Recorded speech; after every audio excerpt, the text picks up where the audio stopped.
Hello नमस्कार दोस्तों, कैसे हैं दोस्तों। जब से दिल्ली के जंतर मंतर में प्रोटेस्ट हुआ है, युवाओं और छात्रों की जीत हुई है नीट पेपर के लेकर, माननीय धर्मेंद्र प्रधान जी का इस्तीफा हुआ है, तब से युवाओं और जनता में एक हिम्मत मिली है सरकार से सवाल पूछने की।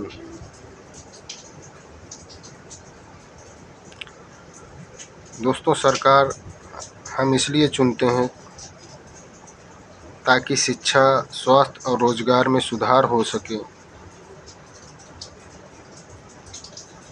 स्कूल अच्छे हो सके, अस्पताल अच्छे हो सके, रोड अच्छे हो सके और हमारे जीवन स्तर में सुधार हो सके।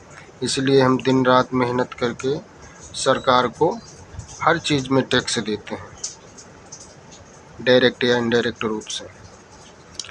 लेकिन मौजूदा सरकारें की विचारधारा ऐसा करते हुए नहीं दिखाई देती, क्योंकि जब वो बोलते हैं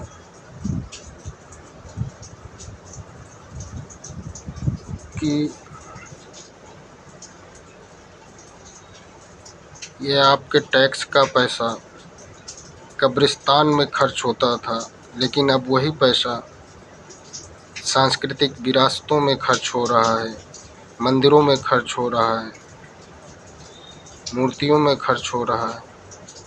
अच्छी बात है, सांस्कृतिक विरासतों की रक्षा करना ये हमारे फंडामेंटल ड्यूटी में भी मेंशन है, आर्टिकल 51 के अकॉर्डिंग।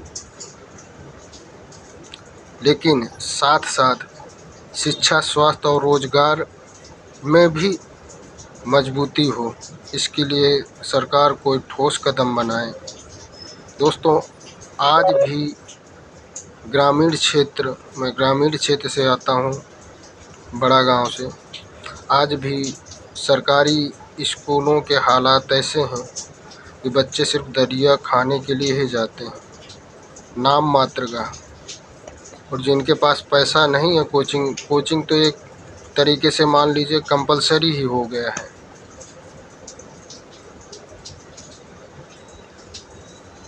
उन लोगों का क्या, जो अपना जीवन यापन या सही से रोज़मर्रा की ज़रूरतें ही नहीं पूरा कर पा रहे हैं, तो वो क्या कोचिंग लगवाएंगे, क्या ट्यूशन लगवाएंगे। तो उनके बच्चे कहाँ से पढ़ेंगे लिखेंगे, कहाँ से आगे बढ़ेंगे। जब आप कहते हैं कि हमने इतने स्कूलें बंद करवा दिया, इतने स्कूल की स्थापना किया, मुझे तो नहीं लग रहा है कि कोई सुधार हुआ है शिक्षा के क्षेत्र में। और स्वास्थ्य में देख लेते हैं कि आप कहीं भी सरकारी अस्पताल में जाएं, 200-500 रुपये देंगे, उसका पहले काम होगा।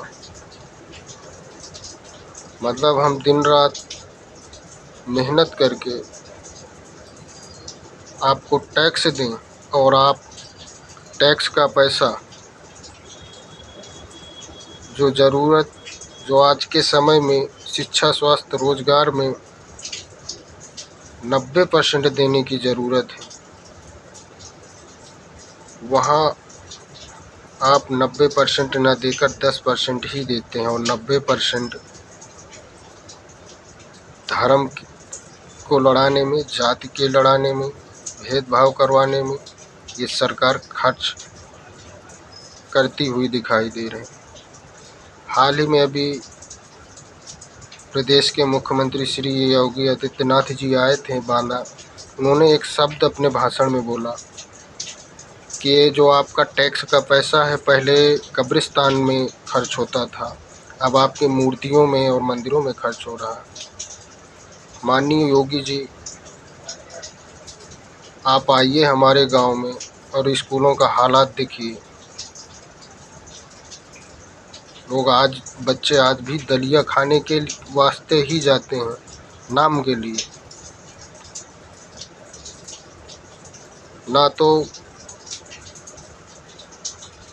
वहाँ की कोई शिक्षकों की जवाबदेही है, ना तो पेरेंट्स, तो मान लीजिए है ही, पेरेंट्स को भी ये ड्यूटी बनती है कि उनको स्कूल में बच्चों को कैसे मैनेज करना है, कैसे पढ़ाना है, उनको पेरेंट्स की प्रमुख जिम्मेदारी होती है पहले। लेकिन ऐसा पेरेंट्स की भी मैं कमी मानता हूँ।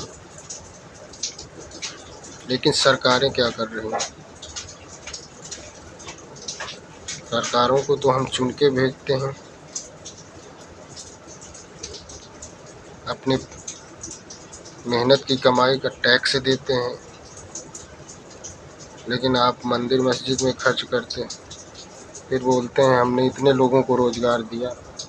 अरे आपने 9 साल में 9 लाख रोज़गार दिया तो आप उसके लिए धन्यवाद, लेकिन 9 लाख में आपको पता होगा कितने फॉर्म फिल किए गए। 2025 की वैकेंसी 62,244 में 50 लाख बच्चों ने आवेदन किया था। मतलब कि 49,40,000 बच्चे अभी भी अनएम्प्लॉय हैं। उनका क्या, जो BA MA कर रखा है और महाराष्ट्र गुजरात कमाने के लिए मजबूर है। आप रोज़गार के अवसर दीजिए अपने प्रदेश में, कंपनी इन्वेस्ट, कोई लोन दीजिए, इन्वेस्ट करवाइए कंपनी विदेशी, ताकि जो प्रदेश का युवा है वो दूसरे राज्यों में पलायन से रोका जा सके। इसलिए मैं सभी दोस्तों लोगों से अपील करता हूं कि वोट के समय जब भी समय आए तो आप बहुत सोच विचार के ही दीजिएगा। धर्म जाति के आधार पर वोट मत दीजिएगा, क्योंकि हमारे बच्चे और भविष्य का सवाल है। धन्यवाद। जागरूक रहें, स्वस्थ रहें, मस्त रहें।